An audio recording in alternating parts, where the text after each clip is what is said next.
Now, many of you will have heard of Rabbi Pesach Steinberg. Many of us on J-Air would have heard of him because he has a program.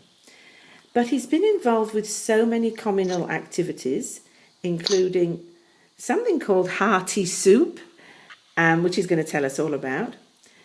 Many years, actually for some 5 or 6 years, of Emmanuel's Google group, which is a community service for all of us. And let's just go back a little bit in time, Pesach, to Jerusalem in 2014, where you were given your smicha by one of the most renowned rabbis. He was the son-in-law of Rabbi Arbach. His name is Rav Zalman Nahamiah Goldberg. When you think about that, what comes to mind of your time in Israel? It reminds me of being in yeshiva at a yeshiva called Sulam Yaakov, which is Jacob's ladder. It translates to. Yes. And so I was there. We were there, my whole family, my wife and my daughters. We lived there for a couple of years, right in the heart of Yerushalayim. Where were you exactly? We were in a suburb called Nachlaot. Oh, we know Nachlaot. Do you know Nachlaot? Yeah, beautiful, yeah. What are your memories of Nachlaot? Oh, I just knew someone who was living there, who was a friend, who was actually had a job. She was from here, and she went to on Aliyah, and she was at one of the big hotels in Yerushalayim on Ben Yehuda, on King George Street.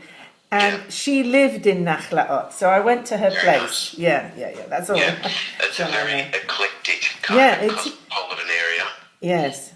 It used to be known as a very rundown area, part of Yerushalayim. Right. Up until about, say, 15 years ago, it became a lot more gentrified. And it was one of the first areas built out of the old city of Yerushalayim about almost 150 years ago. Really? And the money came from, I think it came from Moses Montefiore, their initial setup money. It can remind you a lot of Maastrim as well, walking through the little back streets there. Yes.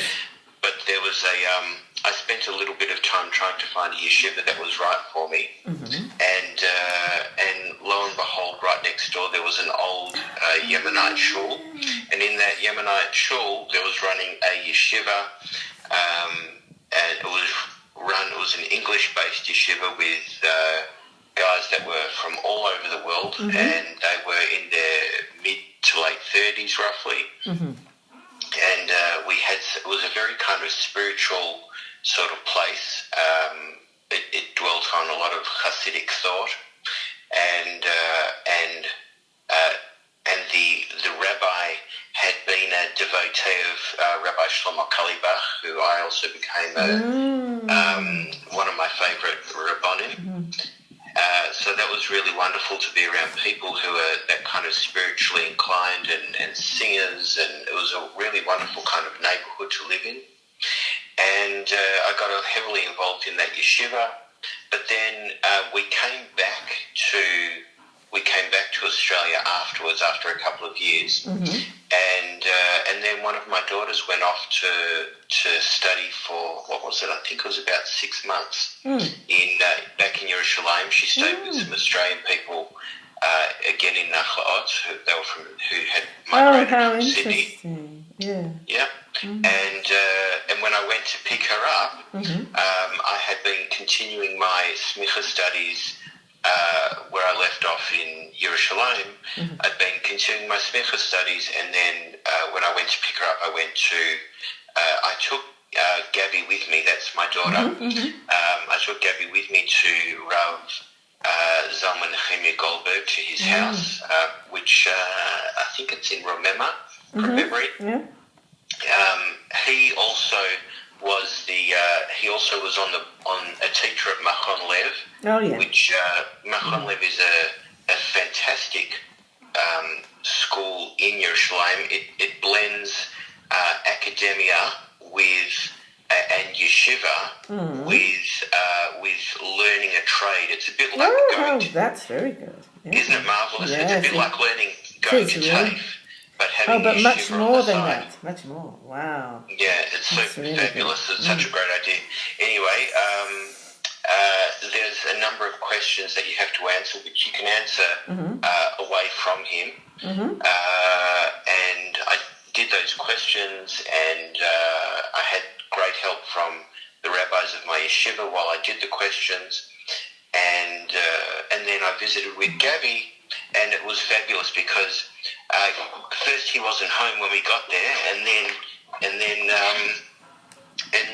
we ended up talking to his wife and his daughter, and of course they are the children and the granddaughter of Shlomo Of course. Oh. Which was just fabulous, really wonderful. Can you tell us? It was wonderful. Can you tell us about, very briefly, yes, Pesach, about who Rabbi Shlomo Auerbach was? And he was quite recent, wasn't he? Yeah, he died it's about 20 years ago, and he was a Gadol Hador in Israel and in the Jewish people. Yes. He was a great light of the generation of the current 20th century generation. Right. And he was a great posek. He grew up in Sharei Chesed, which is near the center of Yerushalayim, and he came from a very poor background, but his motivation to Torah was unparalleled. He was known as a very, very, as very well read, and even like a posek from a very early age. I think he wrote, one of his first things that he wrote was around the age of 13 or something. Wow. Yeah. And when he died, when he was niftar, there was an enormous, like a cavalcade in the streets, an enormous funeral in the streets of Mea Sharim, and I think it attracted something like 300,000 Yidden. Wow. And one of the funny things at the time, they'd never really had such a funeral procession ever in Israel, and the newspapers were and the media were kind of caught off guard. They actually didn't realise who he was or who he is at the time, and there was a lot written up about him at the time because of the fanfare on his death. Oh, beautiful. But may his memory be a blessing. And may his memory. He was one of the most well-known things he wrote about was about electricity. Yeah. So of course it was called Chashmal, or it's called Chashmal, and he of course lived at a time when electricity was getting more and more usage throughout the Western world, and as it came into Israel, and a lot of people had a lot of questions, regarding whether electricity is fire, whether it's work, and he wrote a lot of chuvot on the question of electricity. It was a big thing. Okay, so thank you so much for that. So Pesach, now let's just have a look at what you're doing right now. When I say right now, I mean, now, but you know what I mean. What I wanted to ask you, what's this hearty soup I keep hearing about? Yeah, so I don't know if you recall, Hannah, but about 5 or 6 years ago, I was working at Beth Weitzman at the community centre. Yeah. And at the community centre there, in the library building, I ran a weekly soup kitchen. That's right. Which attracted a lot of people. We were making upwards of around 500 litres of soup and meals every week. And a lot of people were coming for it, and it was just wonderful it wasn't really about a soup kitchen for people who were necessarily in need, because Baruch Hashem in Australia we have a very good social system where people do have a bit of money. But it was for people who generally might be socially isolated. A lot of people work from home. Yeah. A lot of people don't have family or friends that they're around often, so it gave people an excuse to come out to the community centre, the Jewish library, and to sit down and sit at a table and maybe catch up with someone in the community. Right. And then that finished a couple of years ago. Yeah. Moved on to St Kilda Shul, and then after St Kilda Shul as their activities director, I became rabbi for a short time at the Sephardi Shul on Hotham Street, where I also instituted the soup kitchen there as well. But this year, when everything has kind of come grinding to a halt, around about February, I think it was, I still had lots of resources in terms of people who I knew would be able to help me out with the soup kitchen requirements and necessities in terms of like food staples, the ingredients, the groceries, etc. And I still had all those connections in that network, and I could see very early on that people were starting to lose their jobs. And even today, what have we got today? Today we're at a quasi kind of stage 4 where people have to wear face masks outside all the time now. That's right. That's only today. You're right up to date. Today, yeah. You're right up to date. It just came out today. Quasi stage 4. We have to socially distance, and people are socially isolated, and people are being told to stay home unless it's for food or for exercise or for care and compassion. There are reasons to get out. So it seemed to me around February that it would be a good time to call up those resources and start doing something to help people out. And now today, meaning every week now on Tuesdays, there's a team of us who get together, and we get the groceries, and we make around, at the moment we're sitting at around 200 to 250 litres of soup a week. And people, mothers with families or single men and women and some older people, they're calling by our house, or a lot of us are dropping things off to people, and we're interacting with people at arm's length, at a distance, so it's all safe. But people are getting food, and they're getting also a personal connection and a relationship, which is really important. That's fantastic. Yeah. So where do you get... That's why we called it Hearty Soups. We called it Hearty because the soup is actually very good, and that's because I make it. Because you make it. And this is from your kitchen, right? That's right, which is now under Kosher Australia. Oh, it's now under Kosher Australia. That's right, correct. Oh, wow. In the last few weeks, we've been certified by Kosher Australia. Fantastic. But it's called Hearty because it's heart to heart. Put it that way. That's lovely. And so do you need any... So while we're on here, we're on JAir, you're on JAir, I'm sure you did in your programme. We can ask if there are people out there who would like to be drivers. Is that what you need at the moment? I think at the moment we might be okay in terms of delivery, but yes, you're welcome to put your hand up and send a message to you or to me directly for your name if you'd like to help out sending things around to people, sending food packages around to people. But also we're on the lookout for a weekly sponsor. We print labels on the top of the parcel, and we put your name or we put whoever it's in honour of, and we devote that week in commemoration, whether it's to a birthday or to a loved one or to someone who's like a dearly departed.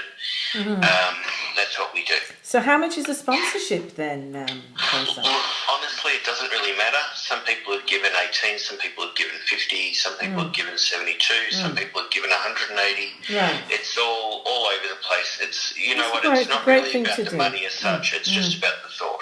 That's really lovely. That is. But it helps us buy supplies, and it helps us get some new resources. Like, for example, last week we bought a giant stick mixer, and we got a huge 50-litre pot. So they're all the necessary parts of what we do, and we can improve on. So the people who are helping you is basically your family, your wife and your kids? No, Or the other people? There's quite a few people that are helping out. I'm not sure if I won't say their names because they haven't given me the authority. No, but you have one or two volunteers. You have a few. But we've got at least 7 or 8 volunteers who are helping out, getting foods, bringing them here, cutting up the vegetables, doing deliveries. It's really, really marvellous. Oh, that's so good. Now, the other thing, of course, that you've been doing since at least 5 or 6 years is the Emmanuel Community. What do you call it, Pesach? We call it Emmanuel's email. Emmanuel's email, because that's what it was for so many years, wasn't it? That's right. So now we've expanded that to Facebook. That's good. There's also an archive website, so you can go to the website, which is called emmanuelsemail.blogspot.com, and you can see every single daily email there with an archive and with a search engine, so you can look up things. Quite often people get in touch with us and say, I can't remember that advertisement, and we help them search for it. That's important. I can see that. Yeah. That's right. And then we also do, so we put out every day roughly, I'd say on average it's about 6 advertisements a day. Sometimes a lot more, sometimes a lot less. And it's people's Jewish businesses. Generally, we like to focus on Orthodox businesses, meaning that they conform to a level of kashrut or Shabbat observance. So, of course, we wouldn't advertise anything that's a business for a Saturday, for example. Sure, no, that's right. And then there's community advertisements, community notices from shuls or from, or even today we're going to put out the message from the Victorian government, just so people are aware of it if they aren't already. So, Pesach, is this sponsored in any way? Or is this just a voluntary thing? It's not really sponsored. It's probably 99.9% voluntary. Sometimes people like their advertisements to go in a little bit more often than once, in a blue moon. So you can pay, I think it's $10 if you want it, if you want your advertisement to be repeated once a week for 4 weeks, for example. Yeah. Oh, that's very, very good. So every now and again someone pays that, and we do the repetition as they require, as they want. But it's not really about the money. It's much more about, like for example, when Emmanuel Althouse, he was the originator of this amazing service, and when he after at least 10 years he'd kind of had enough of it. Yes, I think he did. I said to him, well, you can't just shut it down. It's too great a resource. It's a treasure for the community to have. And that's the way I see it. It's an invaluable resource for the community, and it's pretty much voluntary. Now, Pesach, just before we finish, and I do want you to promote your program in a moment, I just want to ask you, what do you think the influence this has been on your daughters of all your communal work? And I'm sure your wife is with you in this. She's doing it too. Yeah. Well, one of my key philosophies in life is to set a good example to people. And I would like to think that my daughters and my children, my wife, we're all a team effort, and that also includes my parents and parents-in-law. So whatever we do, we like to do together. I wouldn't do whatever job I've always taken or whatever I've gotten myself involved with. Yes. I always say that it comes as a family package. Oh, I've never heard that. That's lovely. No, so things that I do, I involve them in, and sometimes it's easy and sometimes it's hard, but there's never really any complaints, Baruch Hashem. We all see the value of helping people, and I think that's really important to actually see the value of it, not to get some sort of personal satisfaction out of it, but to know that you're just doing the right thing for the community. And so even now, my 6-year-old little daughter, Tamara, when we get a knock on the door from someone who is more than likely the knocks on the door lately are for a meal out of our chest freezer that we've started to build up supplies of. Little Tamara will run to the door. In fact, this morning I had to stop her running to the door because she was in her pajamas. But we like to help, and they like to help, and it helps build their confidence. It no does. matter what age, in speaking to people and interacting with people. Exactly. That's right. And there's a special way of talking to people and relating to people when they're here for help and assistance, and that kind of attitude needs to be learnt, and there's no greater opportunity to learn it in your own home and when you're really helping people. I won't ask you what music you would like, Pesach, because, with my programme, what I do, I learnt this actually from Radio National when I was on religion in Radio National. I was freelancer for many, many years, and I did all my interviews, usually in the Orthodox community in Sydney and in Melbourne, and I learnt that you do about 15 up to 20 minutes of interview, and then you have music. I don't have to ask you what music. I know what music. It has to be Kalabach. Very nice. Excellent. But I like it. As we finish, I'd like you just to tell us about your programme and when it is and what you do on JA. Thanks for the opportunity, Hannah. Yeah. And I just want to say kol hakavod to you and to the number of years of service that you've given to the community. You're also an invaluable resource, and yasher koach, kol hakavod, and admei ve'esrim in good health and happiness to you. Amen. Thank you. The two programs that I'm currently involved with, the first one is on Tuesday mornings with Joanne Levy, and it's called Life, Laughter, Kashrut. And we have a little bit of fun, and we talk about a bit of kashrut things, and we talk a little bit about what's going on in the community and around, kind of in the wider community as well, and just kind of being there for people and hopefully taking a phone call if people want to reach out. But it's really just about if people are in this isolation and being that voice on the other end of the radio, where people can have a bit of a laugh, a bit of a giggle, but also hear about some really socially important ideas that hopefully will pique their interest. The second program I'm involved with is called The Right Stuff on Thursday nights at 9 o'clock with Harry Grubb. And The Right Stuff is all about our conservative opinions, whether anyone likes them or not. That's your prerogative to switch on or not.